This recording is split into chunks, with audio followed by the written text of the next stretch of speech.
¿Promotores? ¿Promotores? ¿Están listos?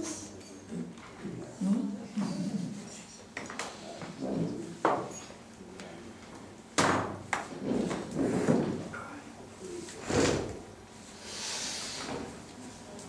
¿Podemos? ¿Sí? ¿Nadia? ¿Bueno? Entonces vamos a continuar. Gracias. Quería terminar sobre el último punto de la primera parte, que es hablar un poco del imperialismo, que me parece que es un tema importante de tocar cuando hablamos de Latinoamérica.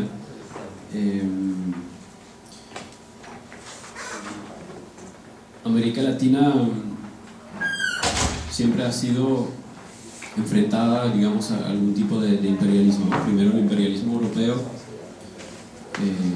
con la colonización, etc., y después el imperialismo estadounidense, que considera desde el siglo XIX América Latina como, se dice siempre, su patio trasero. Esta era lo que llaman la doctrina Monroe, que decía América para los americanos, pero los americanos son los norteamericanos. Es decir, recientemente el gobierno de Estados Unidos reconoció oficialmente 7 golpes de Estado en el mundo en los cuales estuvo implicado y que ha reconocido oficialmente. Y de los 7, 4 son en Latinoamérica. Guatemala en el 52 contra el gobierno de Arbenz, República Dominicana en el 61 contra el dictador Trujillo, Brasil en el 64, que puso a los militares al poder, que se van a quedarse hasta el 85, y en el 73 el golpe de Estado contra Allende.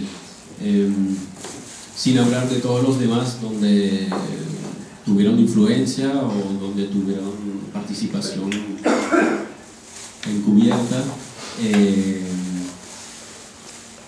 sin hablar, por ejemplo, del financiamiento de las contras perdón, más despacio. Sin hablar también del financiamiento de las contras de los grupos armados contra el gobierno sandinista en Nicaragua. Antes hablé del golpe de Estado en Honduras. También ahí se sospecha que ha habido influencias de Estados Unidos, que Honduras también tiene una base norteamericana. Es decir, ese tema de la intervención es clave también en el continente, ¿no? Y Estados Unidos vela por sus intereses económicos, pero también atraído por recursos naturales, por intereses geopolíticos,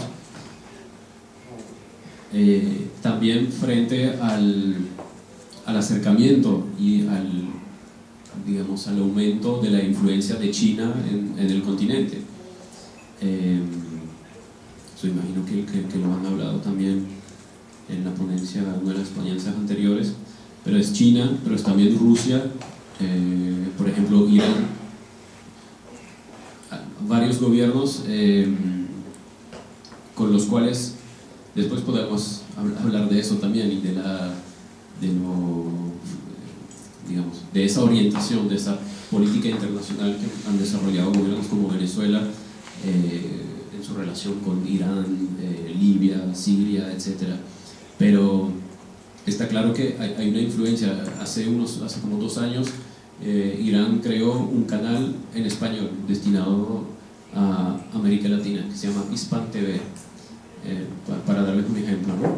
Entonces, esa relación, también Estados Unidos está pendiente de todo esto. Venezuela y Ecuador son miembros de la OPEP también, es importante mencionarlo, lo volveremos después sobre esto.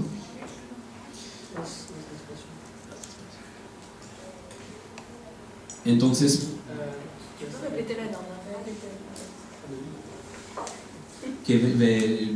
sí, decía que Venezuela y Ecuador son miembros de la OPEP, es importante también señalarlo, y lo desarrollaremos más adelante también. Pero una de las primeras medidas de Chávez cuando llegó al poder en los primeros años fue ir a encontrarse con varios miembros de la OPEP y empujar a que para subir los precios del crudo, es decir, tener un impacto también sobre Estados Unidos, que es el primer comprador de Venezuela de petróleo. Entonces, para hablar de la integración, antes de terminar la primera parte dije que los gobiernos de derecha también estaban retomando la bandera del ALCA y yendo hacia una integración que podríamos llamar de derecha. Y hay un proyecto hay un bloque de hecho que existe, que se llama la Alianza del Pacífico, y que comparte Colombia, Chile, México, Perú y últimamente Costa Rica y posiblemente Panamá también, es decir, toda la fachada pacífica. Entonces encontré aquí una joyita de texto también que quería compartir con ustedes, que habla de la Alianza del Pacífico. Es de un periódico colombiano y el título del artículo es Alianza del Pacífico es para el Atlántico. Entonces lo voy a leer lento. Que dice, la Alianza del Pacífico, el bloque que comparte Colombia con Chile, México y Perú, es la más importante y dinámica apuesta de integración regional estratégica que tiene hoy América Latina, y es el más significativo y promisorio avance en política exterior y comercial de Colombia. El ADN habilitante de la alianza, que le permite el avance práctico, progresivo y concreto hacia la libre circulación de bienes, servicios, capitales y personas intrabloque, radica en que sus miembros fundadores creen en la integración regional basada en la democracia, el libre comercio dentro de un modelo de regionalismo abierto, el respeto irrestricto a los derechos humanos, la libertad económica y de empresa, los TLC como plataformas para facilitar y propiciar el comercio y la inversión, y la vigencia del Estado de Derecho. Entonces, un poquito más abajo dice, otro gran activo distintivo de la Alianza del Pacífico ante terceros, es no tener entre sus miembros a países del ALBA, no creer en el socialismo del siglo XXI y no practicar proteccionismo comercial. Bueno, hay un ejemplo para ilustrar un poco el tipo de integración que se está planteando desde los gobiernos de derecha. También Colombia recientemente ha expresado su voluntad de integrar la OTAN, pero parece que no será posible. Entonces, por otro lado, tenemos esas alianzas de los países progresistas, bueno, que voy a repasar así por digamos un poco más rápido. Está el ALBA, del cual hemos hablado, que nació en el 2004 entre Cuba y Venezuela. Después se unieron Bolivia, Nicaragua, Honduras. Honduras, donde teníamos un gobierno de un partido tradicional que llega al poder, un partido liberal, no sé si es el nombre exacto del partido, pero en todo caso Manuel Zelaya no venía de una corriente de izquierda ni había presentado un programa de izquierda, pero de repente empezó a acercarse al ALBA,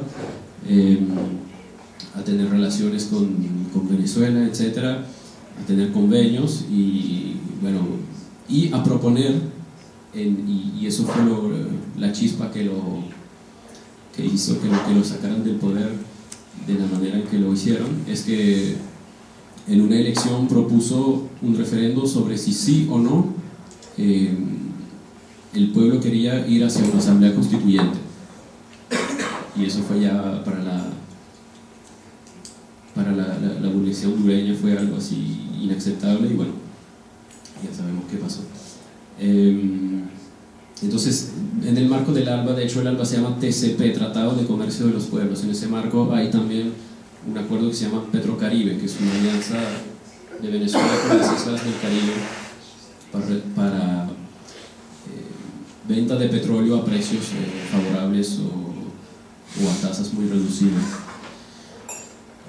Tenemos el Banco del Sur, que es los países del Cono Sur, vamos a decir, que intentan crear una alianza para un banco público que permita financiar proyectos de desarrollo. Y después está la OEA, que es la alianza de todo el continente, que es desde los años 48, nació en el 48, tiene sede en Washington. Entonces es interesante ver cómo los gobiernos, aunque nos califican de progresista, van intentando crear otras alianzas fuera de la OEA, porque en la OEA está Canadá, está Estados Unidos, y hay una gran influencia de Estados Unidos. En el 62 fue excluida Cuba, y hace poco, por la presión de esos gobiernos progresistas, no se reintegró a Cuba, sino que se derogó el artículo que mencionaba su expulsión. Bueno, entonces, para llegar un poco al tema de la segunda parte, de los movimientos sociales,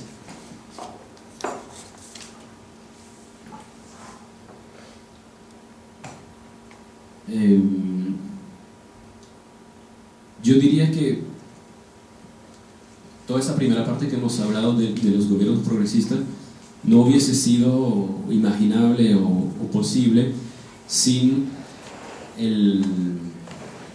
grandes movilizaciones sociales, particularmente en los tres países de los cuales hemos hablado, que se han desarrollado a partir de los 80, 90, han tomado fuerza.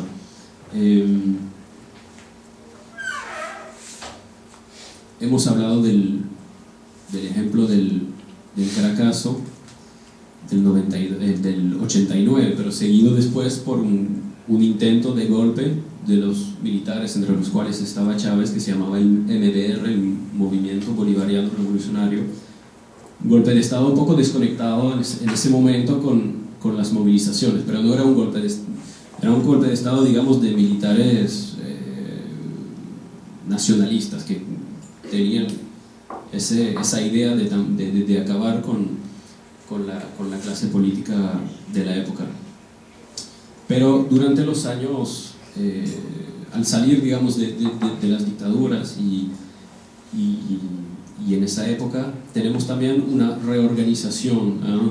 Mencioné antes que muchos movimientos habían salido, o partidos más bien, habían salido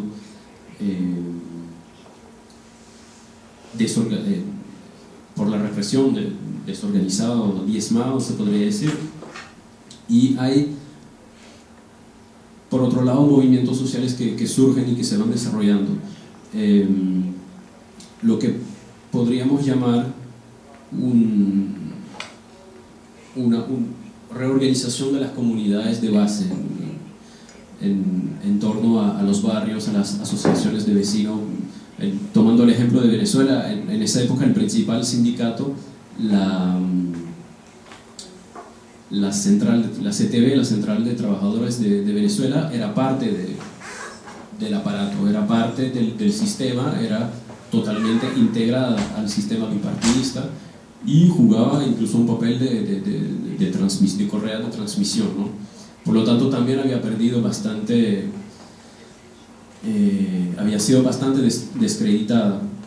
Era tan parte del sistema que en abril del 2002, cuando se da el golpe de Estado que derroca a Chávez durante 48 horas, la CTV apoya al golpe de Estado y apoya al gobierno, al breve gobierno de Pedro Carmona, que era, para recordar, que era el presidente de Fedecámaras, que es la Federación Patronal de Venezuela. Ahí vemos en un evento resumido el enfrentamiento de clase, ¿no? Un gobierno que empieza no a poner ni siquiera a poner el sistema en su entero en cuestión, pero a tocar intereses de la burguesía, y la reacción es violenta, un golpe de Estado, y quien se pone en el cargo de presidente después de ese golpe, el presidente de la Federación Patronal, apoyado por el sindicato mayoritario, que es totalmente integrado. a la antigua clase ya en esa época. Entonces de ahí hay una reorganización de los movimientos sociales sobre base más, quizás más territorial, y también lo hablaremos un poco después, pero quizás en un momento de reflujo está ese, bueno, vamos a organizarnos en el barrio, vamos a organizar,nos entre vecinos, para ver qué podemos hacer concretamente. Si tomamos entonces, bueno, aquí hay un texto, pero no sé si es un problema leer los textos o...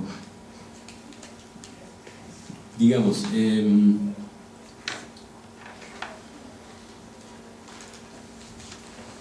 voy a intentar resumirlo quizás sin leer textualmente. Tenemos unos párrafos de una página francesa que se llama Mémoire de lutte, que dice que estos movimientos tienen una historia y bases sociales y reivindicativas de enclaje en territorios rurales o urbanos, es lo que hablaba de las comunidades de barrio, etc. Enclajes muy diferentes, pero son capaces también de movilizarse colectivamente alrededor de objetivos comunes. Por ejemplo, cuando hay un proyecto gubernamental de privatización, por ejemplo, o habrá estrategias de una multinacional que amenaza a esos sectores. Ahí podemos hablar después del ejemplo de Bolivia, de las guerras, lo que llaman la guerra del agua y la guerra del gas. Entonces, lo que sí les voy a leer es el segundo párrafo, que habla de identificar algunas familias en esos movimientos sociales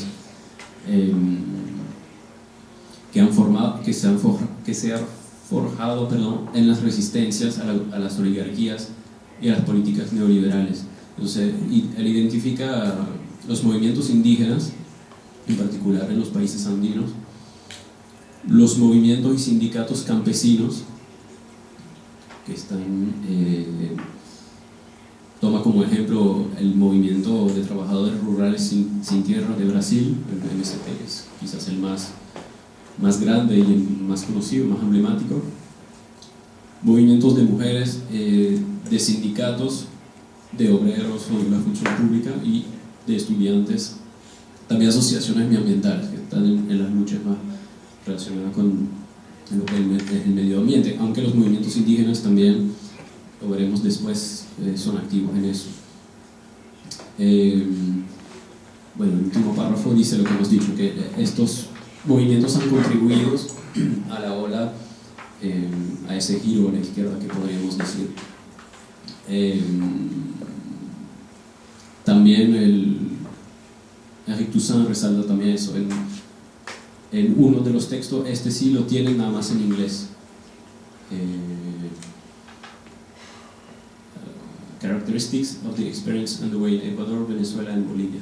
Es parte de ese texto, donde repasa también, da el ejemplo de los tres países. En Ecuador, 4 presidentes de derecha fueron devueltos entre el 97 y 2005, gracias a esas grandes movilizaciones de la población. En Bolivia surgen importantes luchas contra la privatización del agua en el 2000 y en el 2004, y las movilizaciones relacionadas con el gas, ¿no? Lo que le comentaba, guerra del agua, guerra del gas. En octubre de 2003 derrocan e hacen huir a Estados Unidos al presidente Gonzalo Sánchez de Lozada. La guerra del agua del año 2000 tuvo lugar en Cochabamba, que es la tercera ciudad más poblada de Bolivia. El detonante de eso fue la privatización de los servicios de agua de la ciudad, que venía impulsada por el Banco Mundial, y habían confiado los servicios de agua a una multinacional. Eso llevó a el aumento de los precios del agua, etc. Grandes movilizaciones, y el movimiento sale victorioso de esta lucha. Se derroca la concesión de la privatización. La guerra del gas es un conflicto en el 2003 más en torno a... Disculpen.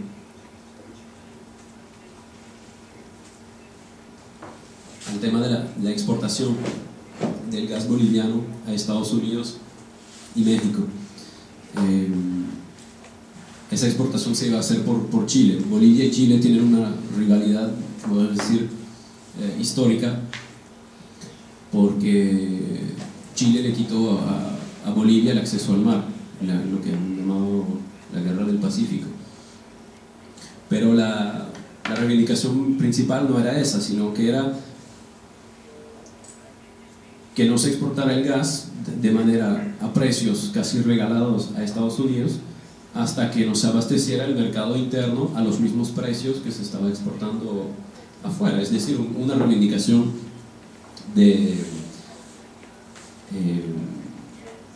para la gente misma, ¿no? Y surge ahí, en esa guerra del gas, también la reivindicación de la Asamblea Constituyente,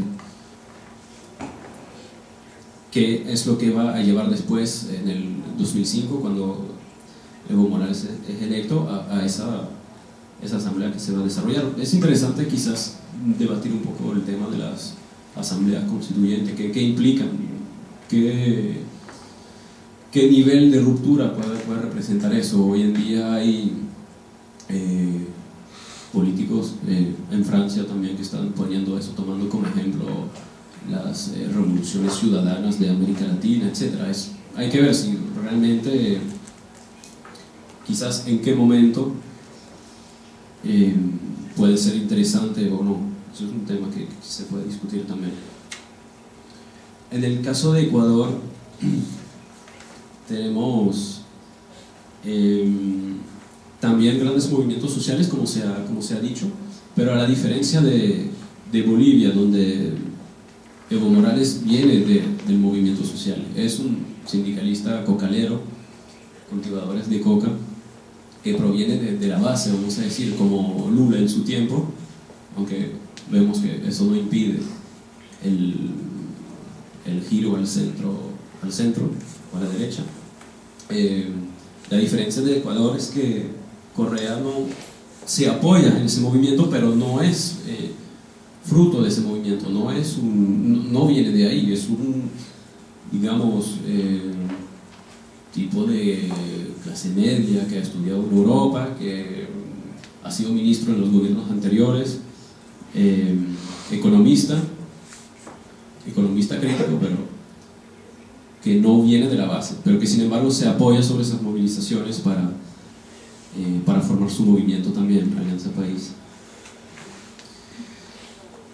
Entonces, el segundo punto es vemos en varios países un movimiento social que pasa del movimiento social al instrumento político, o en todo caso que participa en la construcción de un nuevo instrumento político.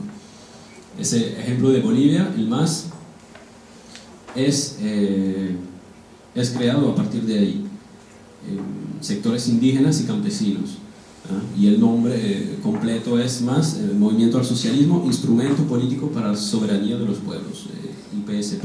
Es decir, está esa idea del instrumento al servicio, pero entonces después veremos que también está siempre ese peligro, ¿no? Una vez que ese instrumento llega al poder, entonces ¿qué hace? ¿Cómo guarda la relación? ¿Cómo evita vaciar el movimiento social de sus cuadros y incorporarlos al aparato de Estado, etcétera? Estos enfrentamientos que hemos mencionado desembocan en la creación de nuevas fuerzas. Por ejemplo, hoy en México, quizás sus compañeros de México podrán comentarlo también, se está desarrollando una iniciativa parecida, bastante interesante, con la creación de un nuevo partido, de la OPT, la Organización Política de los Trabajadores, que tiene su origen en las movilizaciones del Sindicato Mexicano de Electricistas en contra de la privatización de la empresa de electricidad. De ahí se pasa de reivindicaciones económicas, sindicales, se pasa a un nivel superior y se empieza a plantear otro sistema. Interesante que los compañeros de México traigan también un testimonio de eso. En Venezuela tenemos un nuevo partido, pero tenemos, yo diría al revés, no es creado incluso antes de llegar al poder, es creado después de llegar al poder y es creado de arriba para abajo, ¿no? Que es el PSUV, el Partido Socialista Unido de Venezuela. Iniciativa desde arriba,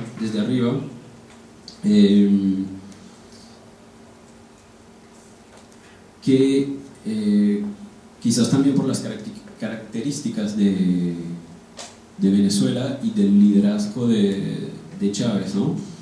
Que podríamos decir un líder carismático que también tiene también es un problema en la relación con los movimientos. Algunos en una crítica desde la izquierda en Venezuela habían hablado del hiperliderazgo, del hiperpresidencialismo de Chávez hace unos años, y lo vemos hoy también con la muerte del presidente Chávez. Hay una releva, pero la releva es la que había designado él antes de morir, y hay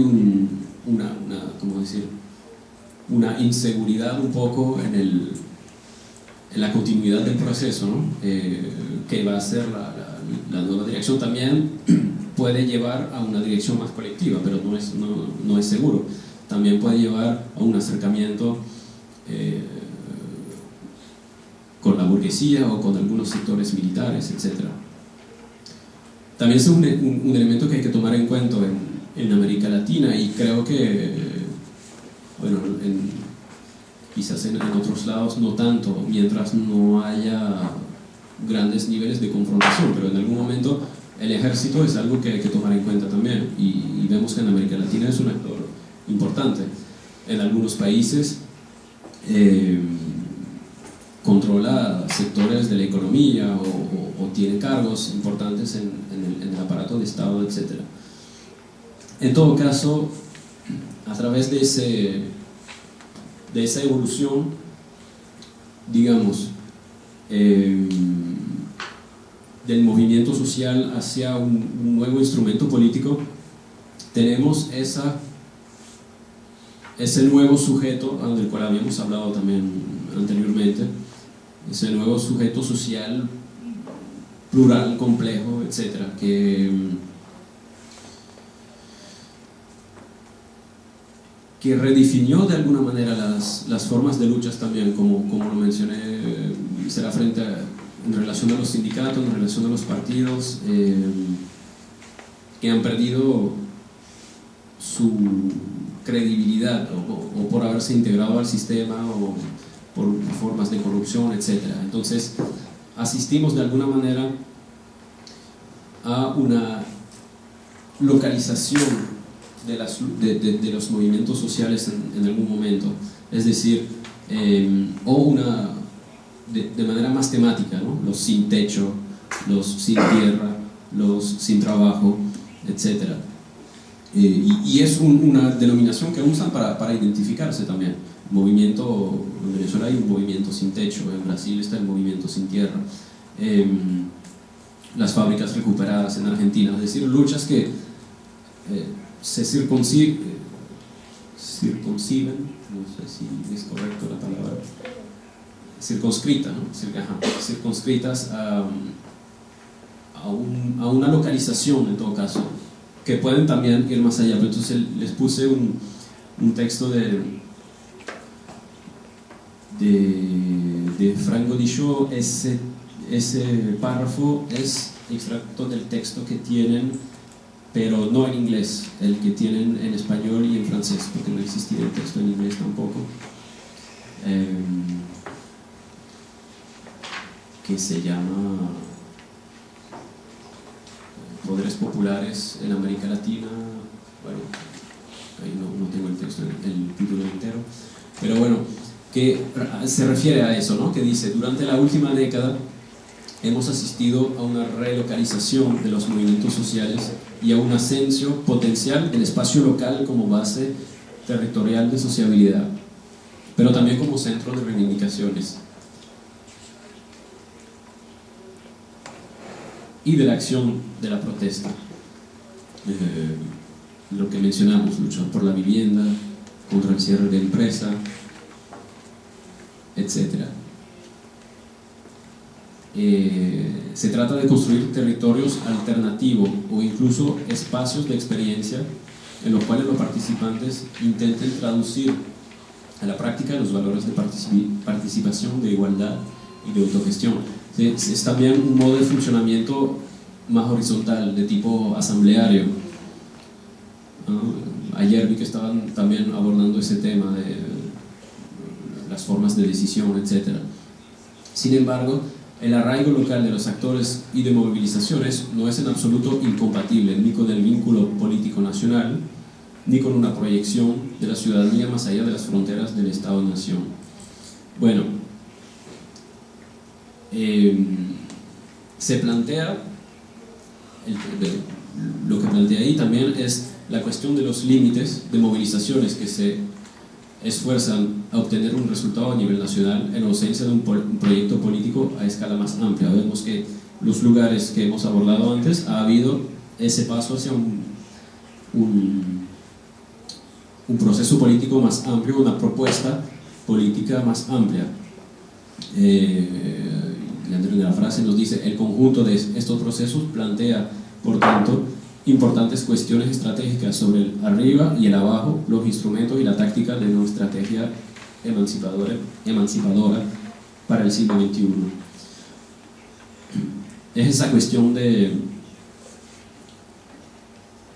pasar del movimiento localizado o del movimiento temático a una propuesta, ¿no? Hablaban ayer de unir esas diferentes reivindicaciones. A nivel continental, hemos hablado de la integración a través del ALBA, etc., pero vemos que es una integración siempre a nivel de gobiernos.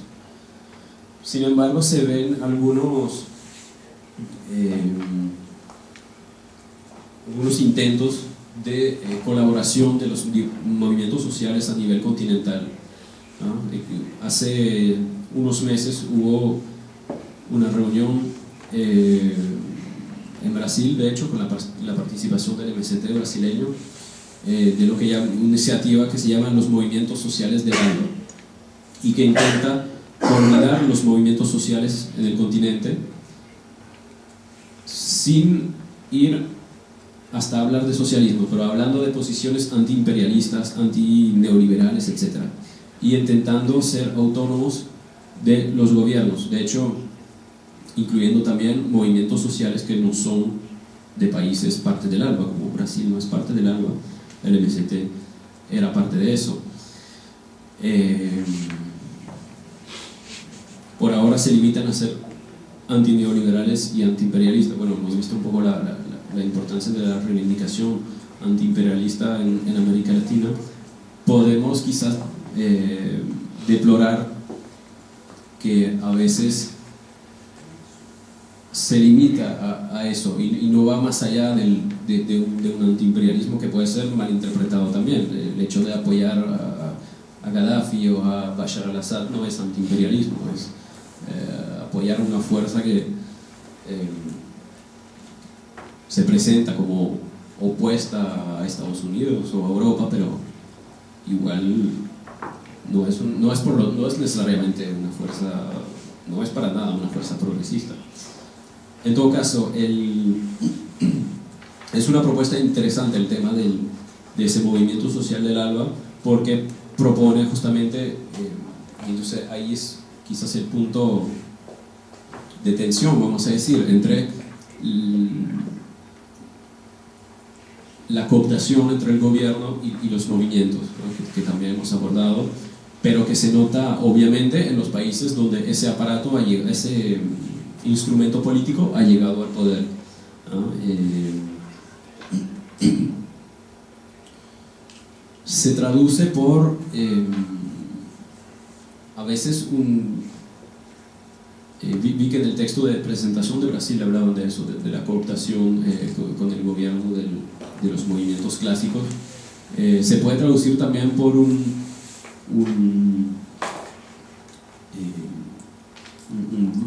el hecho de vaciar al movimiento sociales de sus elementos, cuadros, etcétera, integrándolos al aparato de Estado, a la burocracia, etcétera. Entonces crea un problema también. Estoy llegando al tercer punto, bueno, quedan 5 minutos. Digamos, para concluir ese segundo punto, diría que hay que verla, o en todo caso es interesante plantearse y analizar esa correlación de fuerza entre movimiento social y gobierno, y qué pasa cuando el movimiento social en parte llega a ser gobierno. Tiene que mantener su independencia, al mismo tiempo hay que poder reagruparlos para poner en la mesa una propuesta de sociedad, de ruptura, etc. Es un tema que creo que podremos desarrollar en la discusión. Bueno, propongo que hagamos la pausa ya.